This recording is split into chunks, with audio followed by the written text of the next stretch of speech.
آج ہمارا معاشرہ تباہی کی طرف جا رہا ہے۔ اس کی ایک بنیادی وجہ یہ ہے کہ ہر انسان دوسرے کی غیبت کرنے میں مصروف ہے، کسی کی تعریف کرنے میں مصروف نہیں، کسی کی تعریف کرنے کو تیار ہی نہیں، بالکل تعریف کرتا ہی نہیں۔ جہاں پہ دو آدمی بیٹھ جائیں کسی تیسرے آدمی کی بات شروع کر دیں گے، جہاں 3 آدمی بیٹھے ہوں چوتھے آدمی کی بات شروع کر دیں گے۔ ایسے ہی جتنے آدمی بیٹھے ہوں آپس میں دوسرے کی بات کرنے کی بجائے کسی اور کی بات شروع کر دیں گے۔ مردوں میں بھی یہ حال ہے اور ہماری عورتوں کا بھی یہی حال ہے۔ حدیث مبارک میں ہے، مسلم شریف کی روایت ہے، ابو ہریرہ رضی اللہ تعالیٰ فرماتے ہیں، آقا علیہ الصلوۃ والسلام نے اپنے صحابہ سے پوچھا، صحابہ آپ کو پتہ ہے کہ غیبت کیا چیز ہے؟ صحابہ فرمانے لگے، یا رسول اللہ ہم نہیں جانتے، آپ بہتر جانتے ہیں یا اللہ بہتر جانتا ہے؟ غیبت وہ ہے کہ اگر تم اپنے کسی مسلمان بھائی کے بارے میں کوئی ایسی بات کہو جو اسے ناگوار گزرے، یہ غیبت ہے۔ صحابہ فرماتے ہیں کہ یا رسول اللہ اگر وہی بری عادت حقیقتاً اگر اس شخص میں پائی جائے تو میرے نبی نے فرمایا یہی تو غیبت ہے۔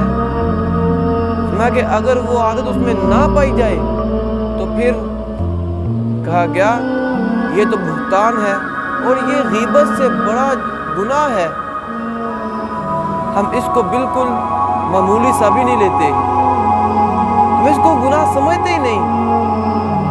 ہم کیا کر رہے ہیں؟ ہم ایک دوسرے کی تعریف کرنے کی بجائے ہر وقت اس کی کوئی نہ کوئی غلطی ڈھونڈتے رہتے ہیں، اس کی غلطی کو ڈھونڈتے ہیں، پھر کسی دوسرے آدمی کو بتاتے ہیں، جب اس کے سامنے وہ بات کرتے ہیں تو وہ اس کے ساتھ جھگڑنا شروع ہو جاتا ہے۔ ایسی باتوں سے بڑے بڑے گڑھ اجڑ گئے ہیں۔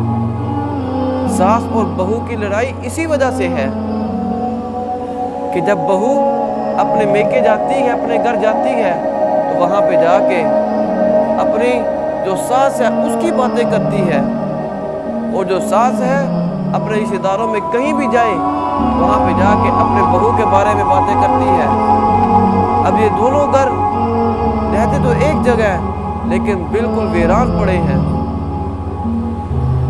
گھر میں محبت ہی نہیں، اخلاق ہی نہیں، پیار ہی نہیں، مل بیٹھنا ہی نہیں۔ قرآن مقدس کے اندر ارشاد ہے، اللہ رب العزت نے فرمایا کہ تم میں سے کوئی شخص یہ پسند کرتا ہے کہ اپنے مردہ بھائی کا گوشت کھائے؟ اَيُحِبُّ أَحَدُكُمْ أَن يَأْكُلَ لَحْمَ أَخِيهِ مَيْتًا فَكَرِهْتُمُوهُ۔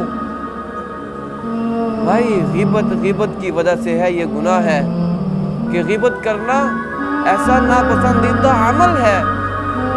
آقا علیہ السلام معراج پہ گئے، وہاں پہ جا کے دیکھا کہ کچھ لوگ ایسے ہیں ان کے ناخن پیتل کے بنے ہوئے ہیں اور اپنے ناخن سے اپنے چہروں کو نوچ رہے ہیں۔ پوچھا، اے اللہ یہ کون لوگ ہیں؟ آواز آئی، یہ وہ لوگ ہیں جو غیبت کرتے ہیں، ایک دوسرے کی چغلی کرتے ہیں۔ یہ وہ لوگ ہیں کہ اللہ نے ان کو یہ عذاب دیا کہ اپنے ہی ناخنوں سے اپنے چہرے کو نوچ رہے ہیں۔ کوئی شخص یہ نہیں پسند کرتا کہ اپنے مردہ بھائی کا گوشت کھائے۔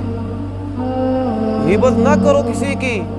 اگر تمہارے سامنے کوئی آدمی کسی کی غیبت کرنے لگے تو اسی وقت اس کو باز کرو، نہیں بھائی ہمیں نہ اس بات پہ لے کے آؤ، ہمیں یہ بات نہ سناؤ، اپنی بات اپنے پاس رکھو۔ آج ہم کیا کرتے ہیں، اگر کوئی ہمیں ایک بات سناتا ہے تو ہم اس کے بارے میں ایک اور کرتے ہیں، وہ اور ہمیں سناتا جاتا ہے۔ ہم اسی بس مگن میں لگے ہوئے ہیں کہ ایک دوسرے کی غلطیوں کو ڈھونڈنے میں، ایک دوسرے کی غلطیوں کو ڈھونڈنے میں سارا دن گزر جاتا ہے، کبھی کسی کی تعریف نہیں کی۔ اس لیے غیبت کو چھوڑو اور کسی کی تعریف کرنا سیکھو۔